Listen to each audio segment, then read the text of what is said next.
এই কি সোনার আলোয় জীবন ভরিয়ে দিলে, আপাকে দেখলে এই গানটা মনে পড়ে সব সময়। অমর হয়ে থাকবেন এই গানের জন্য, এই ছবির জন্য, আপনার সব চলচ্চিত্রের জন্য। কি সোনার আলোয় জীবন ভরিয়ে দিলে ওগো বন্ধু। আসসালামু আলাইকুম, আমি বুশরা চলে আসছি নতুন একটা ভিডিও নিয়ে। কেমন আছেন আপনার সবাই? আশা করি ভালো আছেন। তো আজকে কিন্তু আপনাদের জন্য নতুন ভিডিও নিয়ে এসেছি। আর কি নিয়ে এসেছি সেটা দেখতে হলে কিন্তু অবশ্যই আমার সঙ্গে থাকতে হবে।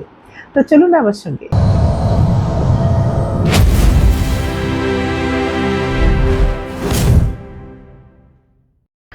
আমাদের বাংলা সিনেমার কিংবদন্তি তুল্য সোনালী সময়ের নায়িকা সুচন্তা এই মুহূর্তে বাংলাদেশ ফিল্ম আর্কাইভে আছেন। আজকে ৭০ বছর উদযাপন হলো বাংলাদেশের প্রথম সবাক চলচ্চিত্র মুখ ও মুখোশের প্রদর্শনী হয়ে গেল এইমাত্র। আমাদের নায়িকা সুচন্তা আপা হলে বসে সবার সঙ্গে ছবি দেখেছেন। আসলে একটা বিরল মুহূর্ত যে তিনি সশরীরে এসেছেন আজকে এই স্মরণীয় দিনটাকে আরও স্মরণীয় করে তোলার জন্য। আপার কাছে যাবো যে আপা কেমন লেগেছে আজকে এই ৭০ বছর উদযাপন হলো বাংলাদেশ চলচ্চিত্রের সবাক চলচ্চিত্রের মুখোশের মাধ্যমে। আপনি সবার সঙ্গে হলে বসে ছবিটা দেখেছেন, কেমন অনুভূতি একটু জানাবেন? অনেক সুন্দর, অপূর্ব। আমি তো আমার এই চলচ্চিত্র জীবনে এই সর্বপ্রথম মুখোশ সবাক চলচ্চিত্রটি দেখার সৌভাগ্য হলো। আজকে ছবিটির ৭০তম প্রতিষ্ঠা বার্ষিকীতে। তো আমি এতদিন কিন্তু আমার কোনো সুযোগই হয় নাই এই ছবিটি দেখার। আজকে আমি দেখে একেবারেই মুগ্ধ যে ওই সময় এত চমৎকার ছবি, এত সুন্দর, মানে সব দিক থেকে, যেমন অভিনয়, তেমন চিত্রনাট্য, তেমন ফটোগ্রাফি, সব কিছু আমাকে মুগ্ধ করেছে। আমি ভীষণভাবে মুগ্ধ। আচ্ছা, আমি একেবারে মানে কি বলবো, আমি এই ছবিটা দেখে আমি ভাবতে আমার অবাক লাগছে যে এত বছর আগে এমন সুন্দর ছবি আমাদের প্রয়াত শ্রদ্ধেয় আব্দুল জব্বার খান উনি ছবিটি বানিয়েছিলেন এবং উনি এই চলচ্চিত্রের পথ প্রদর্শক, উনি পথ দেখিয়েছেন এবং সেই পথ ধরেই চলচ্চিত্র এগিয়ে চলেছিল। মুখোশের মুক্তির আনুমানিক প্রায় 10 বছর পর আপনি চলচ্চিত্রে এসেছেন আমাদের বাংলা সিনেমায়। হ্যাঁ হ্যাঁ, আমি তো প্রায় এক যুগ পর এরকম হবে। এটা বোধহয় এটা 57 সালে হয়েছিল। আর আমার চলচ্চিত্র জীবনে আমি সেই সোনালী দিনের সময় থেকে আজকে আমার অদ্যাবধি আমার চলচ্চিত্রে বিচরণ, চলচ্চিত্রে কাজ করা, আমার মনে হয় 61 বছর হবে। হ্যাঁ, প্রায় 66-এ কাগজের নৌকা ছবিটা মুক্তি পেয়েছিল, তাই না? হ্যাঁ। তো আসলে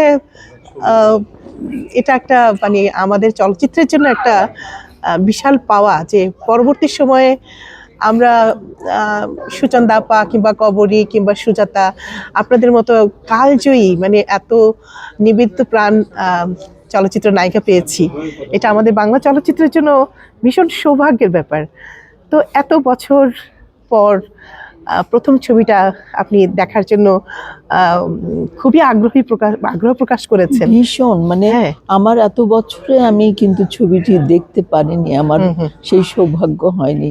কিন্তু আমি এটা যখন জানতে পারলাম যে আজকে এরকম একটা অনুষ্ঠান হবে, আমি কিন্তু সব কাজ ফেলে, সবকিছু ফেলে কিন্তু আমি চলে এসেছি ছবিটি দেখার জন্য। আসলে সেটা আর আমার ভীষণ ভালো লেগেছে ছবিটা দেখতে, অপূর্ব অপূর্ব।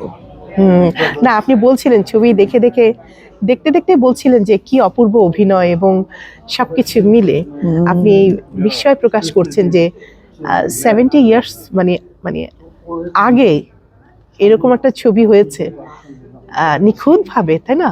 অবশ্যই অবশ্যই, আসলে এটা তো সত্যি কথা যে এই চলচ্চিত্রকে উনি বানিয়ে আমাদের চলচ্চিত্রের ওনার বানানোর পরে ওনার পথ ধরেই পরবর্তীকালে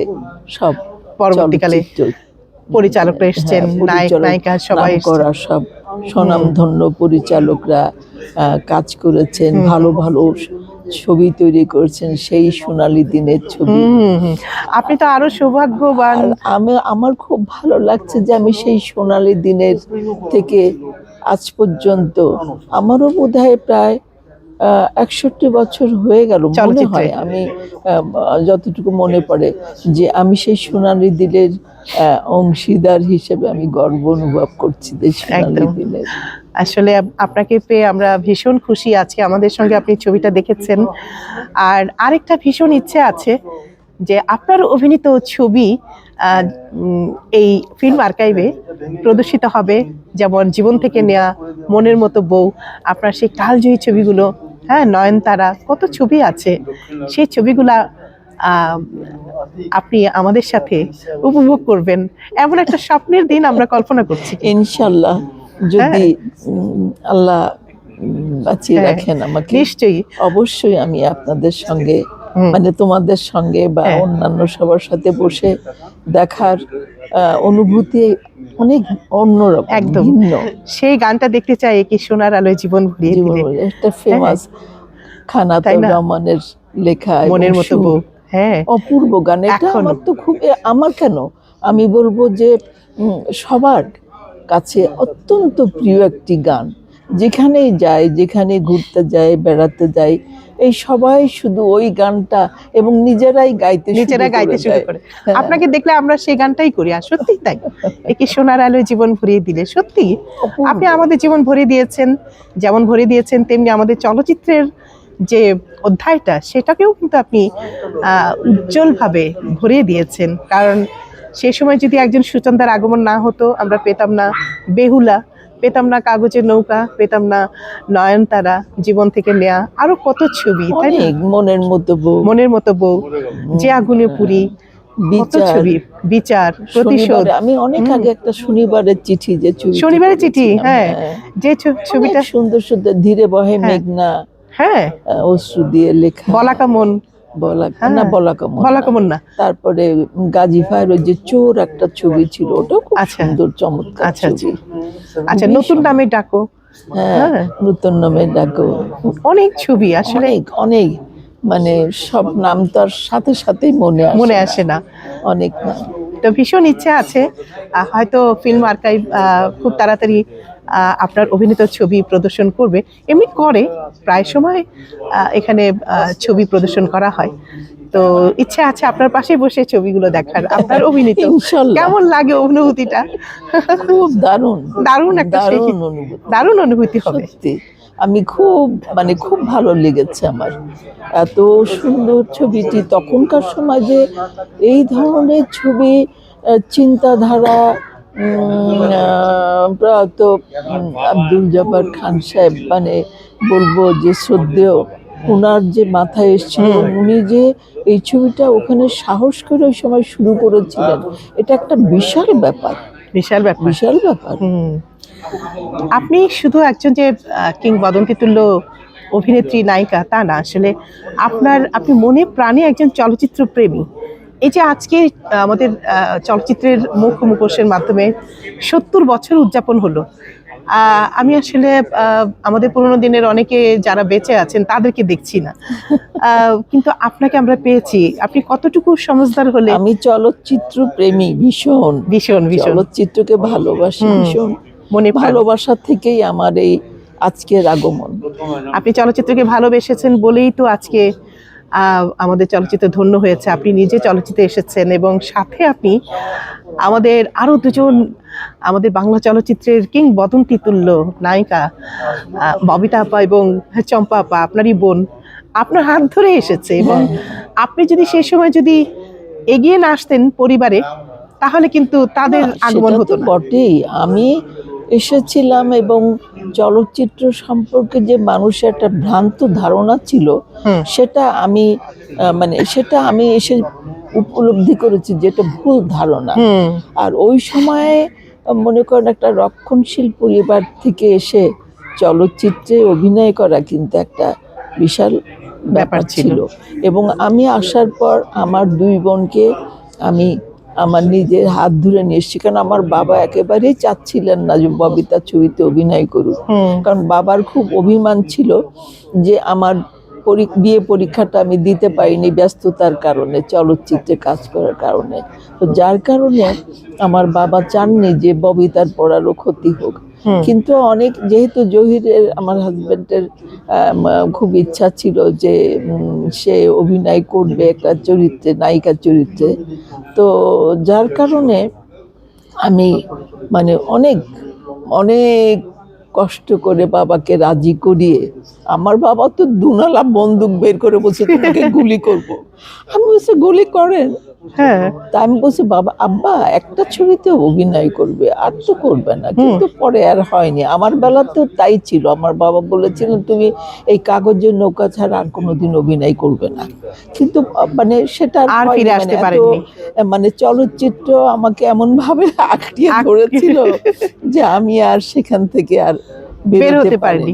আবার আজকের এই বিশেষ দিনে আমরা শ্রদ্ধাভরে স্মরণ করি আমাদের কি বলবো, আমাদের চলচ্চিত্রের কিংবদন্তি তুল্য পরিচালক, এবং উনি তো নানা গুণে সমাদৃত, আমাদের জহির রায়হান সাহেবকে স্মরণ করছি। তো এই মুহূর্তে আপনার কেমন অনুভূতি হচ্ছে যে আজকে যদি উনি বেঁচে থাকতেন, আজকের এই 70 বছরের প্রতিষ্ঠা বার্ষিকী চলচ্চিত্রে বেঁচে থাকলে হয়তো উনিও আসতেন আমাকে নিয়ে।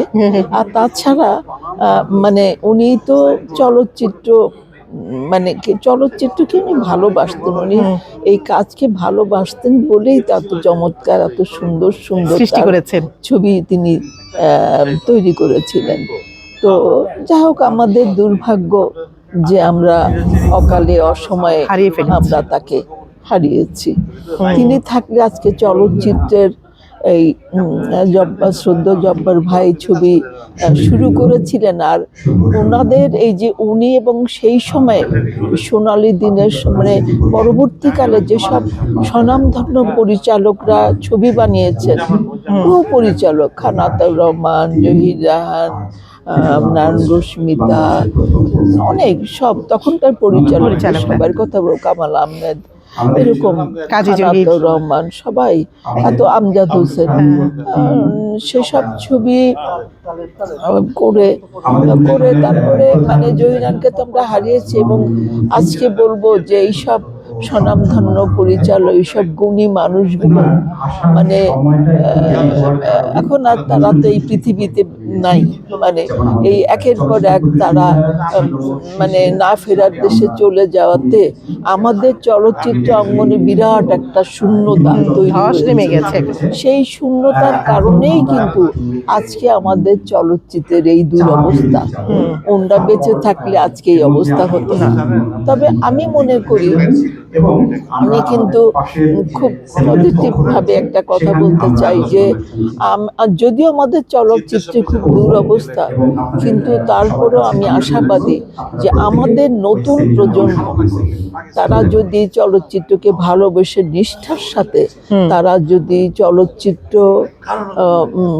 চলচ্চিত্রকে কিন্তু তারা এগিয়ে নিয়ে আমাদের সেই স্বর্ণালী দিনের যে হারিয়ে ফেলার সুনাম, সেই সুনামকে আবার সেই পুনরুদ্ধার করবে বা তারা আবার ফিরিয়ে আনবে, এটা আমার আত্মবিশ্বাস। এবং আমি মনে করি, আমি আরেকটা কথা বলতে চাই যে চলচ্চিত্রের এই যে এখনকার নতুন প্রজন্ম, এরা কাজ করবে। এবং আমি মনে করি যে আমাদের সরকার যদি মানে তাদের পাশে থাকে, তাদেরকে সহযোগিতা করেন, তাহলে আমার মনে হয় যে কাজটা আরো সুন্দর হবে এবং খুব ত্বরান্বিত হবে। ভালো ভালো ছবি আবার হয়তো তৈরি হবে, আবারও ফিরে আসবে চলচ্চিত্রের শুটিং। হ্যাঁ, অবশ্যই সেটাই। এবং আমি বলবো যে আসুন সবাই মিলে আমরা আমাদের চলচ্চিত্রের আবার নতুন করে আবার আমরা কাজ করতে শুরু করি, এটাই আমার ইচ্ছা।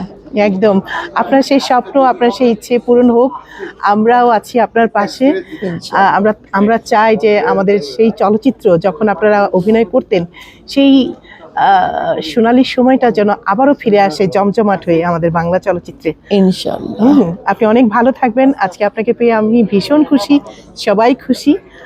তো মানে আমি বলবো সবাই আমার জন্য দোয়া করবেন, জি। এবং আমিও বলবো যে আপনারা সুস্থ থাকেন, ভালো থাকেন, আপনাদের জীবন সুন্দর হোক, সেটাই আমার কাম্য। একদম, আপনি ভালো থাকবেন, আপনার জন্য অনেক অনেক শুভকামনা রইল থ্যাংক ইউ, এবং দীর্ঘায়ু কামনা করছি, সুস্থতা কামনা করছি। থ্যাংক ইউ, ধন্যবাদ আপা। ধন্যবাদ। ওগো বন্ধু কাছে থেকো, কাছে থেকো, একই সোনার আলোয় জীবন